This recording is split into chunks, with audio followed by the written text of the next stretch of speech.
Greetings, everybody. Welcome back to my channel. Once again, my name is Scott Carter.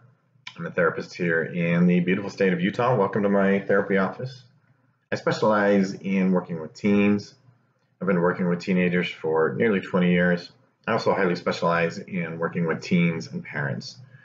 A lot of my practice, a lot of my efforts are devoted towards creating a better relationship between teens and parents, because I feel like this is an extremely crucial and vital thing, especially right now. Our current culture is proving to have major mental health epidemics with our teenagers. The national rates of suicide continue to climb. Here in my local area, here in Utah, the suicide rates are spiking. We are more than double the national average. I think it's gone up drastically even more in the last year. So I think we may even be more than 2.5 times the national average here. And so what I find is one of the alarming issues that I find is that kids and their parents just have this horrible gap between them. Kids are not going to the parents when they have problems. Kids need their parents when they have problems and issues, and kids they just don't trust their parents. They have low levels of trust and poor connection with their parents. For the first time in my career too, I'm finding that teens are far more reluctant to come to therapy and counseling than they ever have. They feel like it's something that their parents are pushing onto them and forcing them to do against their will. They also think that if the kids think that when they come here to see me, that I'm just going to join their parents' side to gang up on them and tell them all the things that they're doing wrong. Because I think that at least the parents here in my local area have gotten into the habit of just focusing and just constantly tearing into their kids about, you need to do this better and you need to do that better. And I'm asking parents to take a drastically critical look at some of the things that they're doing and be willing to make some changes.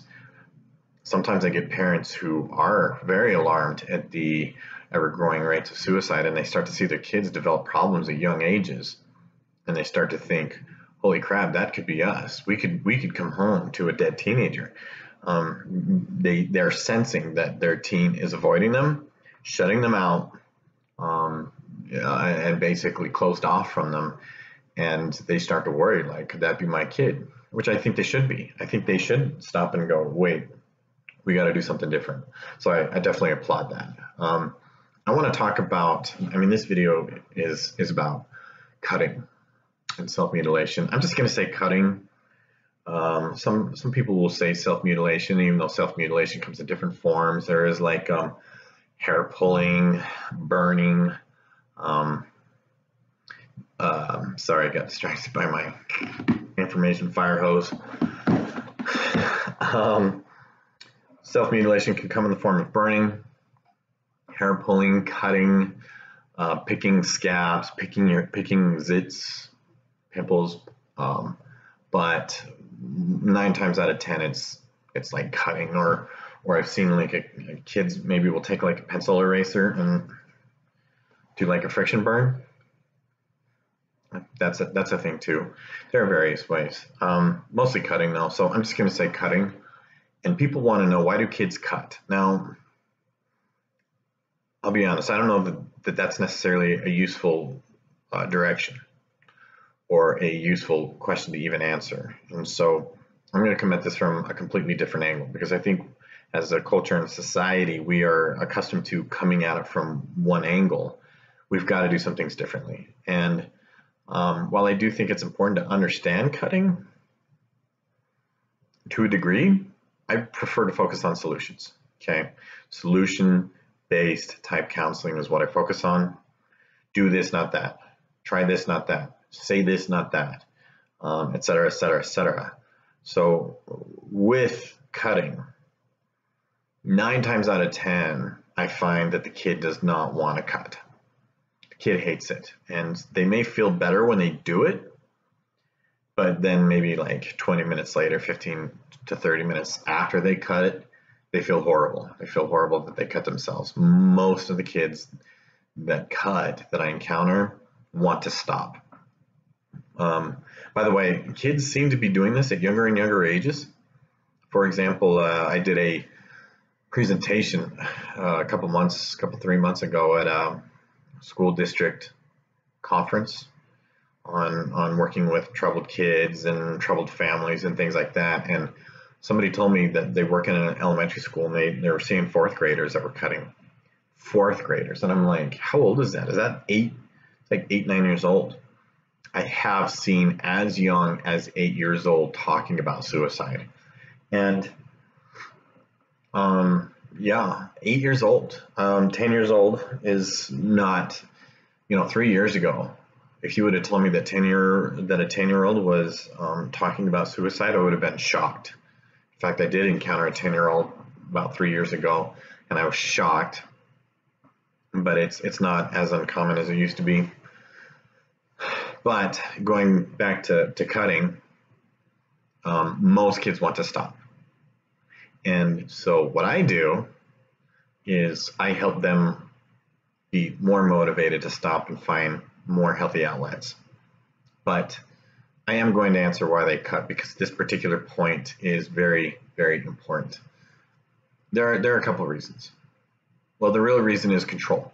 I asked a friend years ago, she was a cutter. I was like, help me understand. I don't really understand this. It was actually a long time ago. I'm old. I'm getting old. I wanted to understand. I said, will you help me understand that? And she said, it's how I feel like I'm in control. I didn't get it at the time. And now I think I do. The kids that I find that are cutters are kids that feel like they don't have any say in their lives. They don't have privacy, or they don't have a say in how they can spend their time, where they can go. Sometimes I see kids that aren't even allowed to leave the house, without parental supervision, because the parents don't want them to get into things. I don't want my kid to do dangerous things. And it's like, well, if you make them stay at home because you don't want them, removing danger is not working, my friends. It's not working. I've seen these situations where it's like, I don't let my daughter leave the home. I don't want her to get into bad things. Instead, what does she do? She goes to the bathroom to take a bath and cuts herself, because that's the only thing that she feels like she has any control over. This is kind of a different topic, and one for people who support me on Patreon. People who become a patron will have access to a lot greater detail on more effective ways to resolve these things, different ways to approach these issues. But we've gotten into the habit of regarding all discomfort or all potentially bad things as being perilous for our kids, or being peril. And it's not. I mean, discomfort is not peril. And I'm finding that parents have a really inappropriate level of involvement. They are into every single thing that their kid is doing. It's like their kid has no sacred space. Parents read the diaries. Parents are getting into their phones and looking at everything that they do. Parents want to know who they're with, where they're going, all the time. Oh, you're going to the movie? What road are you going to drive onto?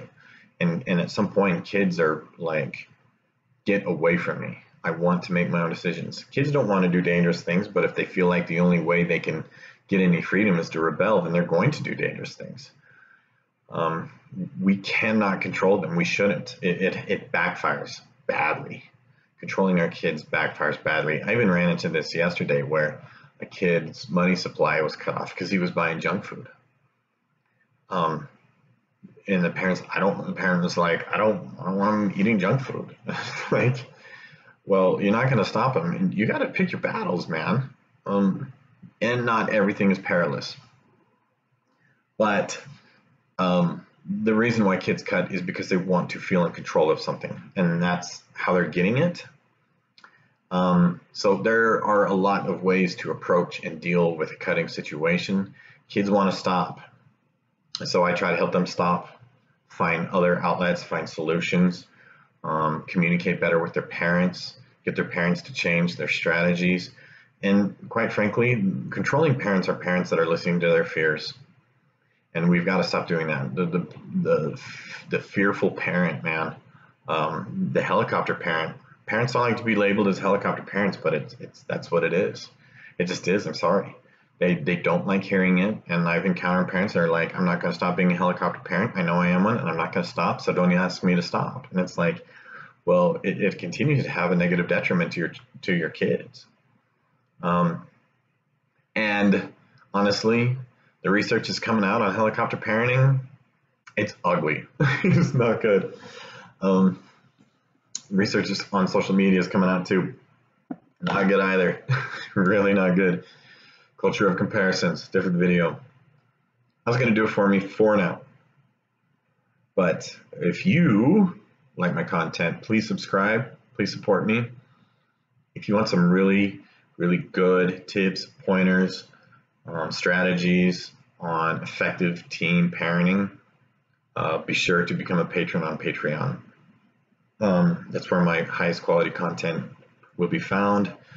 I could really use the support, and supporting me will help ensure that I'm able to devote the time in creating more quality content online. So if you would also like to support my teen suicide project that I call the Resiliency Alliance, there's going to be a link in the description for my GoFundMe page. The main thing that I need funding for with the Resiliency Alliance is being able to provide funding for kids to go to counseling. These are kids who are struggling. These are kids who lack support and resources to go to counseling that could be potentially life-saving. I also really like supporting the kids that I know are going to make a difference in their circles, because I see kids that are struggling that are amazing kids, and I know if I help that kid, they're going to pay it forward. I try to spot those kids and really empower them, but sometimes kids don't have insurance. They don't have money. Their parents don't have money. Their parents won't put them into therapy. Parents are in denial. Some kids don't even have parents. There's a whole bunch of reasons. But you can help us fund kids and put them into quality counseling by supporting the Resiliency Alliance. Anyways, that's going to do it for me for now. Thanks again for watching. We'll see you next time.